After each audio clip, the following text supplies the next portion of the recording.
ಇವತ್ತಿನ recipe Maharashtra specially ಸಮ್ಮರು ಮಾವಿನ ಹಣ್ಣಿನ ಕಾಲ ಬಂತು ಅಂತಂದರೆ ಅವ್ರ ಮನೆಗಳಲ್ಲಿ ಮಿನಿಮಮ್ ವಾರಕ್ಕೆ 2 ಟೈಮ್ ಇದನ್ನು ಬ್ರೇಕ್ಫಾಸ್ಟಾಗಿ ಮಾಡ್ಕೋತಾರೆ.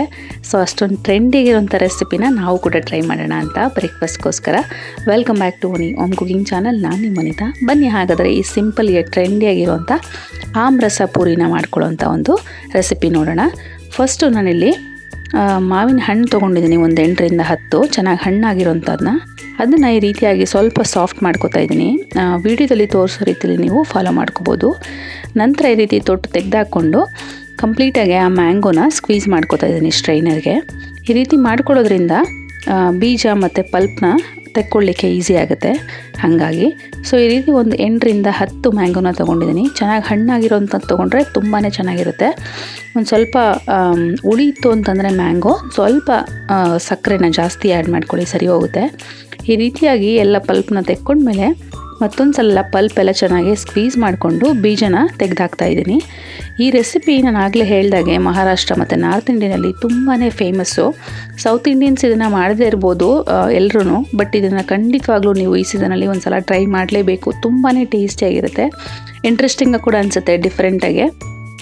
ಈ ರೀತಿಯಾಗಿ ಎಲ್ಲ ಸ್ಟ್ರೈನ್ ಮಾಡ್ಕೋತಾ ಇದ್ದೀನಿ. ಫಸ್ಟು ಮಾವಿನ ರಸ ಎಲ್ಲ ಇಳ್ಕೊಳ್ಳುತ್ತೆ. ನಂತರ ಈ ಪಲ್ಪು ಇಳ್ಕೊಳ್ದೇ ಇರೋವಂಥ ಮಾವಿನ ಪಲ್ಪೆಲ್ಲ ಮಿಕ್ಸಿ ಜಾರ್ಗೆ ಆ್ಯಡ್ ಮಾಡ್ಕೊಂಡಿದ್ದೀನಿ. ಅದಕ್ಕೆ 1 ಕಪ್ ಆಗುವಷ್ಟು ಮಿಲ್ಕು ಮತ್ತು ಒಂದು 3 ಟೇಬಲ್ ಸ್ಪೂನ್ ಆಗುವಷ್ಟು ಸಕ್ಕರೆ ಆ್ಯಡ್ ಮಾಡ್ಕೊಂಡಿದ್ದೀನಿ. ಆಗಲೇ ಹೇಳಿದಾಗೆ ಮಾವಿನ ಹಣ್ಣು ಸ್ವಲ್ಪ ಹುಳಿ ಇತ್ತು ಅಂದರೆ ಒಂದು ಸ್ವಲ್ಪ ಸಕ್ಕರೆ ಆ್ಯಡ್ ಮಾಡ್ಕೊಳ್ಳಿ ಜಾಸ್ತಿನೇ. ಈಗ ಇದನ್ನು ನುಣ್ಣಗೆ ರುಬ್ಕೊಂಡು ಈ ಮಾವಿನ ರಸ ಇತ್ತಲ್ಲ ಅದಕ್ಕೇ ಆ್ಯಡ್ ಮಾಡ್ಕೊಂಡಿದ್ದೀನಿ.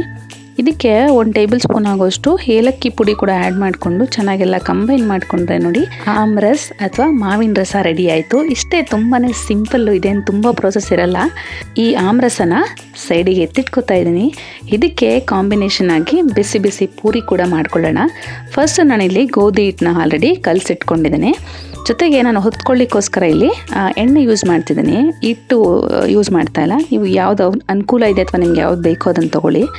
ಈ ರೀತಿಯಾಗಿ ನೀವು ಲಟ್ಟಿಸ್ಕೋಬೇಕಾಗತ್ತೆ. ಒಂಚೂರು ದಪ್ಪ ಲಟ್ಟಿಸ್ಕೊಳ್ಳಿ, ಚಿಕ್ಕದಾಗಾದರೂ ಆಗಲಿ ದೊಡ್ಡದಾಗಾದರೂ ಆಗಲಿ ನಿಮಗೆ ಸೈಜ್ಗೆ ಅನುಗುಣವಾಗಿ. ಈ ಪೂರಿಸ್ನ ಚೆನ್ನಾಗಿ ಕಾದಿರುವಂಥ ಎಣ್ಣೆಗೆ ಮೀಡಿಯಮ್ ಫ್ಲೇಮಲ್ಲಿ ಇಟ್ಕೊಂಡು ಡೀಪ್ ಫ್ರೈ ಮಾಡಿಕೊಂಡ್ರೆ ನೋಡಿ ತುಂಬಾ ಈಸಿಯಾಗಿ ಉಬ್ಬು ಬಂದುಬಿಡುತ್ತೆ.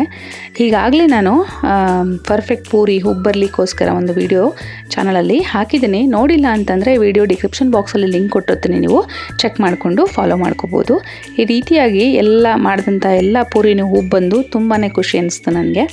ಈಗ ಬಿಸಿ ಬಿಸಿ ಪೂರಿ ಜೊತೆಗೆ ನಾವು ಮಾಡಿಟ್ಕೊಂಡಿದ್ದಂತಹ ಆಮ್ರಸನ ಸರ್ವ್ ಮಾಡಿಕೊಂಡು ಕೋಲ್ಡಾಗಾದ್ರೂ ಸರ್ವ್ ಮಾಡ್ಕೊಳ್ಳಿ, ಇಲ್ಲ ನಾರ್ಮಲ್ ಟೆಂಪ್ರೇಚರ್ಲಾದರೂ ಸರ್ವ್ ಮಾಡ್ಕೊಳ್ಳಿ.